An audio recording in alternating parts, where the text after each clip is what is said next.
Darren Bartlett joins us. Good morning, Darren. Good to see you. Morning. How are you doing? I enjoy this conversation on a mindset change because it looks like Africa is just one country. We have the same here. Very Absolutely. interesting. I wonder if there'll be that mindset change in Kenya. Anyway, this mindset change, I don't even know. Let's get into the conversations this morning. The Mandamano protests that has continued into the second week, just as promised by Azimio Lamoja leader Raila Odinga. Now, this comes despite President Ruto's warning over the weekend that there'll be no protest. So, give us an update on the situation. Will there possibly be some form of a mindset change? Is this protest looking likely to end? We are seeing that some shops have started to open, but what's the update to the protest? Well, as you all know, Raila Odinga announced the Mandamano protest, and he said that they will be happening from Wednesday to Friday every single week. Those are 3 days in a week. Leaving business communities and other people who want to actually participate in economic activities just 2 days in a week. That is unlucky. If you're unlucky that you don't work on Saturday and Friday, that means you only work Monday and Tuesday. And then Wednesday, Thursday, Friday is dedicated to protests that have been mostly violent most of the time here. Now, yes, Wednesday, the protest resumed. There were people on the streets. 6 people were pronounced dead. As a result of the protests, there was property damaged. In fact, some roads were damaged, and there's been an announcement actually yesterday night that further damage that has been caused on the road is worth 200 million Kenyan shillings. Yesterday, still the same. So it's been happening. The difference is that it has been happening are not as hard as it was the other week. This week it has been in different places, sprouting in different areas and different pockets here and there. Yesterday the same, and today as well. And in fact, Raila Odinga announced, and I can quote his tweet because I have it here. Yesterday when he tweeted, he said that tomorrow marks the final of the Mandamano Wednesday to Friday. That means Friday, which is today. And he says this week, says Zakayo Lazima Ashuke. So what Zakayo Lazima Ashuke simply means is that Zakayo is the man, you know, in the Bible, the shade guy who was on the tree. And he says he has to come down today, basically meaning that until the prices of commodities and services goes down, especially on things like fuel and unga, what they have to be eating. But we've seen Ruto stand his ground. When he said that these protests are not going to happen, he's going to deploy more forces to see that they curtail the movements of people, and especially those who are taking advantage and to become, performing criminal activities. We saw supermarkets being looted, a lot of footage that was coming out there, and indeed he deployed so many, even civilian. The army or the police in civilian, who at some point were disguised as journalists. In fact, the Journalistic Association in Kenya came out and said that they are police officers or disguising themselves as journalists, and they are arresting people, something that they abuse. But we all know that the army or any security organization will always have officers who are in layer and those ones who are not.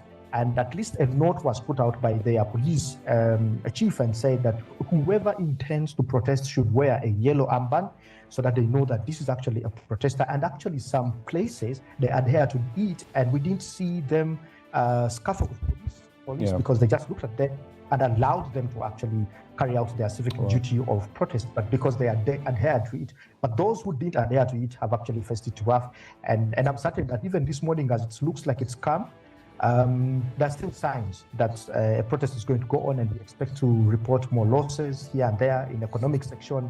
The Kenyan stock market has, for the last 2 weeks, showed signs that it's actually going down because people are fearing to invest in it. I think the biggest investors on the Kenyan stock market is Uganda and Rwanda and Tanzania as well. So there is fear that injecting money there and the economy does not kick off, it's not working, it's not going to make sense. So withdrawing of finances is coming up from there. Yeah, obviously, it's a combination of issues, that is leading to the frustration in Kenya. I don't think it's just the taxes. Yeah. There's a lot more, and of course, Raila Odinga not being present also might be one of the reasons that, it hasn't been, as vicious as it was expected. But let's move away from Kenya. Uganda's Forum for Democratic Change, FDC, its party's spokesperson, Ssemuju Nganda, has, of course, accused the party's leadership of collaborating with President Museveni's ruling NRM party, and then called for a meeting with the party's vice president, Kampala's Mayor Erias Lukwago, with the, of course, FDC once being a formidable force against President Museveni and led by former presidential candidate Kizza Besigye. Is there a possibility that the party might collapse? And what does this mean for the political landscape in Uganda? These were events that no one ever expected to happen, because FDC for the last 2 decades has been the most formidable, the most challenging party to President Museveni. As you all know, Besigye was running as a presidential candidate against President Museveni for the last 2 decades, where he came very, very close to him winning this election. And it's a really difficult one. But the allegations that Ssemuju raises here, who is the party spokesman, the very vocal gentleman here, he says that there is money that was received, and the party secretary general received this money, and he tried to, he actually gave it to Kizza Besigye. He acknowledges it, but he never disclosed the source of this money until yesterday, when he actually said that I'm a businessman, so I withdrew it from my account and facilitate and gave it to the party presidents. And it's become a very difficult position whereby they track back the statements of the president when he said that by 2026 there will be no opposition party in Uganda. And is this what it actually means? So we see a party that has been so strong at once, had the majority of MPs in parliament, is now collapsing into they've split into 2 directions.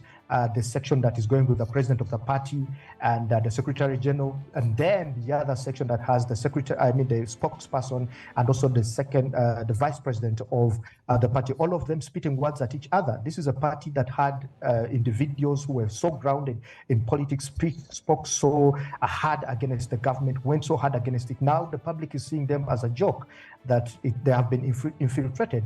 The same thing that happened to the longest political party in Uganda, DP, which is now in bed with the NRM government. In fact, we see a number of ministers now appointed from opposition parties. Again, like DP, the Minister for Justice is from DP, who also stood against the President Yoweri Museveni.